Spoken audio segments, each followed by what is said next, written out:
Yo, what's going on, guys? Your boy Pony Montana, and in this video, we're going to be going over how to shut down the QB sneak in Madden 23. Now, this is going to be a defensive situation where your opponent is at the 1 to even closer to the inches when it comes to being at the goal line, pretty much ready to pretty much score. Now, before I get into it, if you guys could do me the favor of liking the video, subscribing if you are new, and commenting anything down below in the comment section that you guys might be struggling with.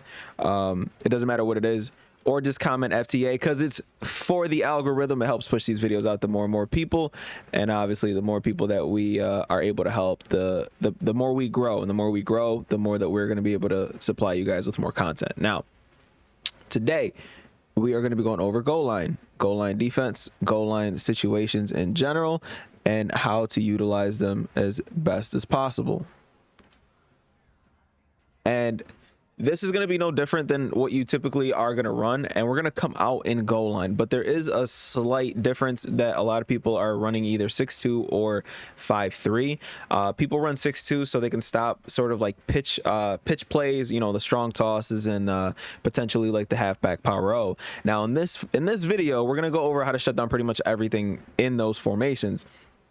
But the main play that we're going to be calling is MLB gap A, and the reasoning for that, if you guys look at the outside linebackers, well, first off, we're going to go into packages, and we're going to go into a speed package because it ends up putting cornerbacks and it ends up putting safeties here. So as you can see, we have a strong safety here and a safety there.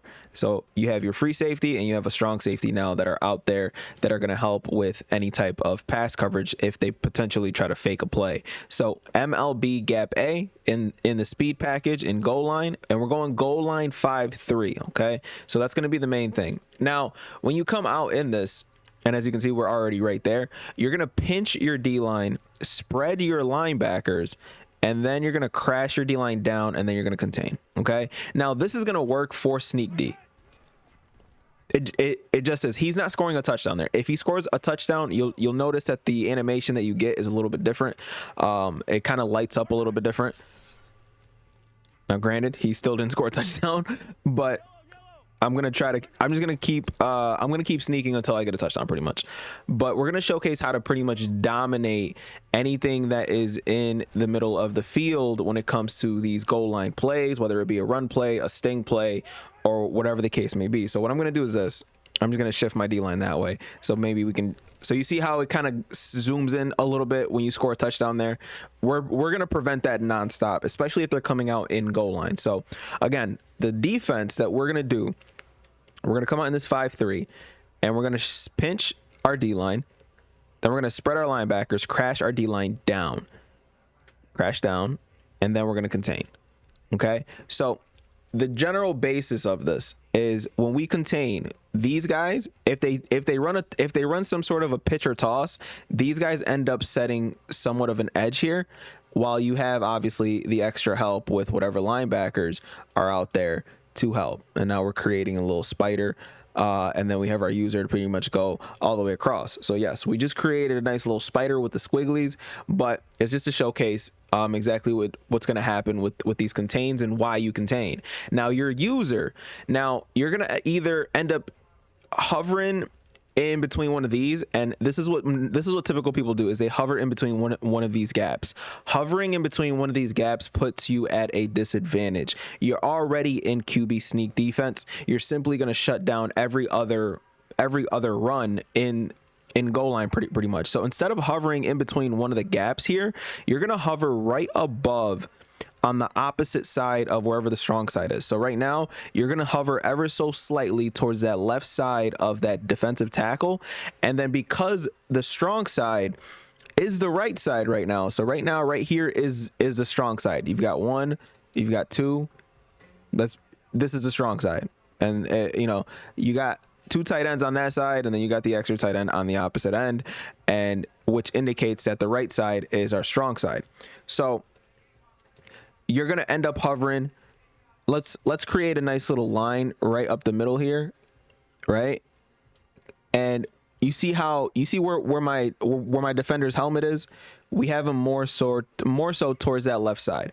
And this is a crucial thing, because most runs that you're going to be facing out of goal line are going to be coming out of, you know, going towards that strong side. But when you run this, the QB sneak is completely dead. Okay, that's going to be dead regardless. But we're more so looking to stop every other run that's in goal line. So we're going to hop into the same play, but we're going to call a power O. You know what? Actually, and we're going to keep power O there. We're going to put halfback dive here. We've got the sting, and last but not least, the last play that I see called are dive plays. So we're gonna go through every single play in these playbooks, and as you can see, we already shut down the QB spy. Same exact setup,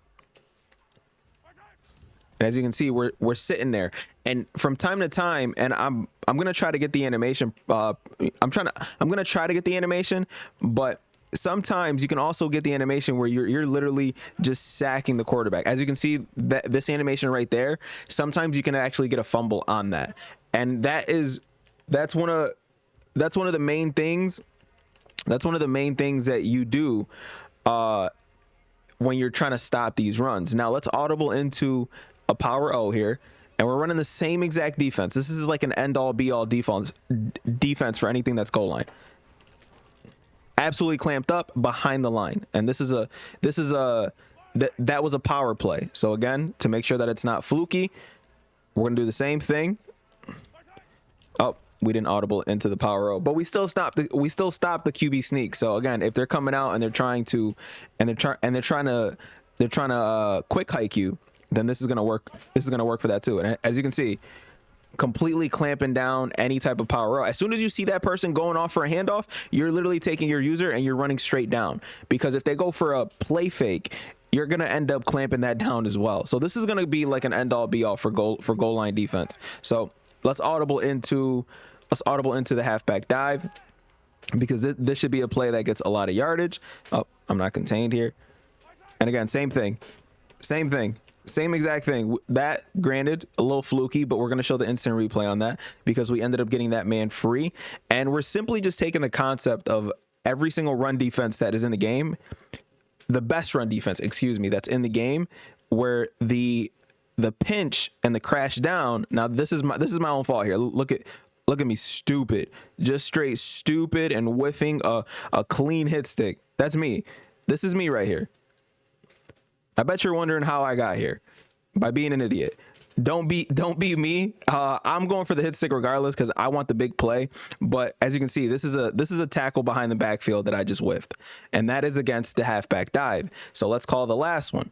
We got halfback sting. Same exact situation. We're pinching, crashing, and again, we're doing the same thing. We see the handoff coming. Oh, and my user didn't go through. Let me run that back one more time, so you guys don't think, oh, Pony Montana lying, he don't know what he's talking about. Stop it. So again, we're going to audible to the sting play. And again, you're going to end up with these situations where your user might end up getting caught. And sometimes you might give up a touchdown. But as you can see, the consistencies of these plays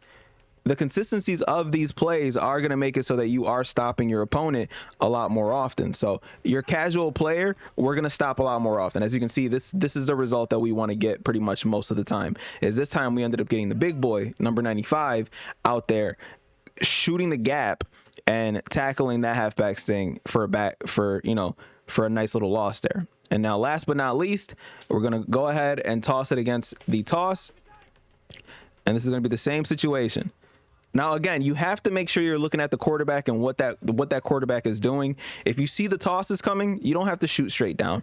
But again, tosses are terrible, and that's going to be completely clamped up. So let's show the replay on that, because I don't think we need to show the replay anymore when it comes to this.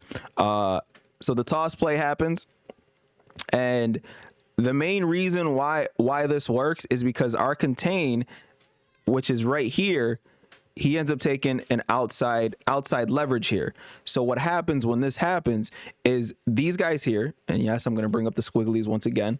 So this guy here, let me find him. This guy here takes an outside leverage, which means he's going to tackle on to this guy, which does what exactly?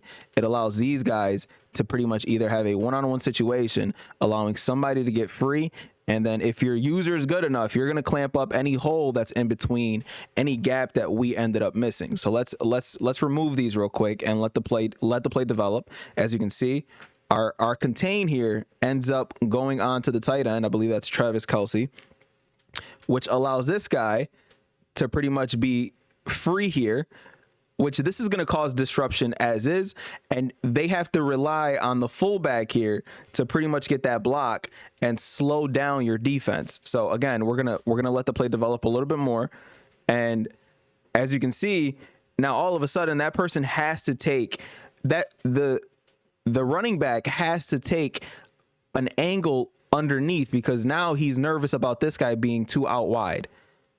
Because as soon as this running back starts running towards the outside here, as soon as he starts taking that outside angle, this guy's gonna shoot straight down instead of going right into the fullback. And then if that running back decides to go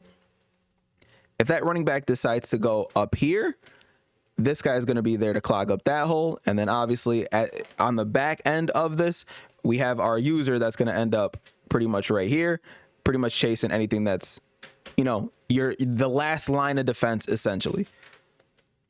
But obviously everything got clamped up and we ended up tackling for another huge loss. This is goal line defense. You are going to absolutely clamp down most of the people that you play. Obviously some pro players might have you know, certain little weird gimmicky things that they do, but this is going to be the standard like be all for dominating on the goal line. Hopefully you guys enjoyed this video, man. My name is Pony Montana. If you guys are struggling with anything when it comes to Madden, leave it down in the comment section below, and I'll try my best to find something for you. This was something that was recommended to me, so of course all that comes first before any of my ideas, obviously. So I will see you guys in the next video, man. Hopefully you guys appreciate the tip videos. Yeah, as always, 2 fingers, deuces, and peace out, you guys.